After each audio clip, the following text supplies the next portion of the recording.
الحمدللہ رب العالمین والعاقبۃ للمتقین والصلاۃ والسلام علی شفیع المذنبین۔ بسم اللہ الرحمن الرحیم۔ قد جاءکم من اللہ نور وکتاب مبین۔ السلام علیکم ورحمۃ اللہ وبرکاتہ۔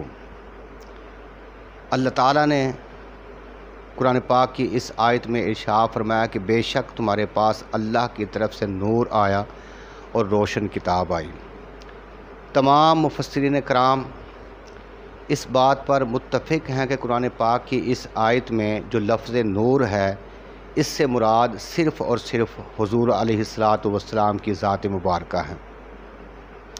تو آج 1443 ہجری ربیع الاول کی پہلی تاریخ ہے، اور جب ربیع الاول کا چاند نظر آتا ہے تو عاشقان مصطفیٰ صلی اللہ علیہ وآلہ وسلم کے دلوں میں محبت مصطفیٰ صلی اللہ علیہ وآلہ وسلم جوش مارتی ہے، اور مسلمان میلاد النبی صلی اللہ علیہ وآلہ وسلم کے سلسلے میں ایک دوسرے کو مبارکباد دیتے ہیں۔ مسلمانوں کا ایک دوسرے کو مبارکباد دینا یہ انبیاء علیہ السلام کی سنت ہے۔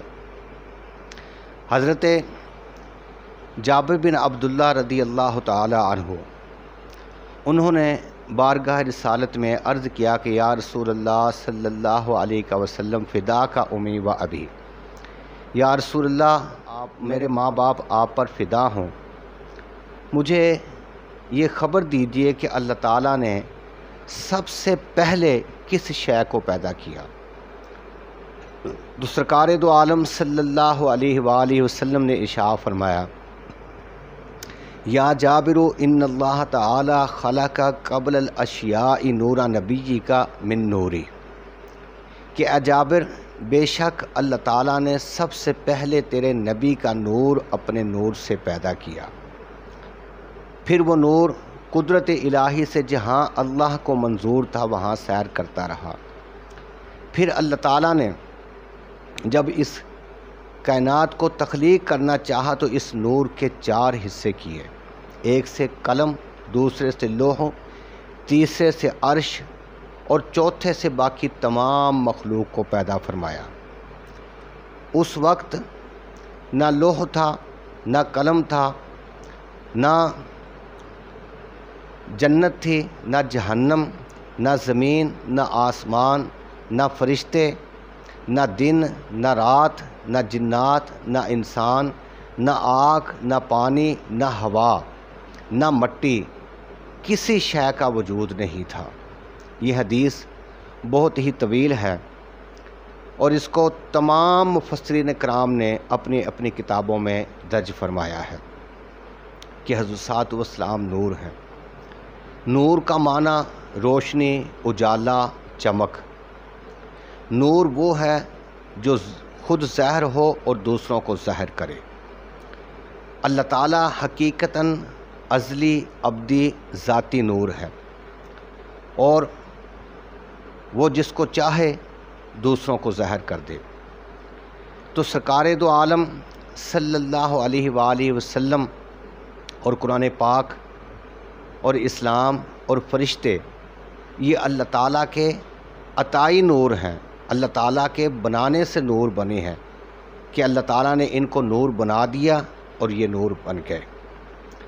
تو حضور صلی اللہ علیہ وسلم اللہ تعالیٰ کا نور ہیں، اس کا مطلب یہ ہرگز نہیں ہے کہ حضور صلی اللہ علیہ وسلم خدا کے نور کا ٹکڑا ہے، نہ اس کا یہ مطلب ہے کہ حضور کا نور ازلی، ابدی اور ذاتی ہے، نہ اس کا یہ مطلب ہے کہ حضور کے نور میں اللہ تعالیٰ سرایت کر گیا ہے۔ ہرگز اس کا یہ مطلب نہیں ہے۔ اس کا صرف اور صرف یہ معنی ہے کہ حضور صلی اللہ علیہ وسلم نے اللہ تعالیٰ سے براہ راست فیض حاصل کیا، اور باقی تمام مخلوق نے حضور صلی اللہ علیہ وسلم سے رب کا فیض حاصل کیا۔ مثلا اس طرح سمجھ لیں کہ ایک چراغ سے دوسرا چراغ جلا اور پھر دوسرے چراغ سے ہزاروں چراغ روشن کر لیں، یا اس طرح اس کی مثال سمجھ لیں کہ آپ نے ایک اندھیرے کمرے میں بہت سارے شیشے رکھے اور ایک شیشہ آپ نے سورج کے سامنے رکھا، تو سورج کی چمک سے وہ شیشہ چمکا، آپ نے اس کا رخ اندھیرے کمرے کی طرف کر دیا تو اس کی روشنی سے اندھیرے کمرے میں جتنے بھی شیشے ہیں وہ سب چمک گئے، وہ روشن ہو گئے۔ اب ظاہر ہے کہ جو شیشہ سورج کے سامنے رکھا ہے، نہ تو سورج اتر کر اس میں آ گیا، نہ سورج کا ٹکڑا اس شیشے میں سما گیا، بلکہ اس نے سورج سے براہ راست روشنی حاصل کی، اور جو اندھیرے کمرے میں شیشے رکھے ہیں انہوں نے اس شیشے سے روشنی حاصل کی۔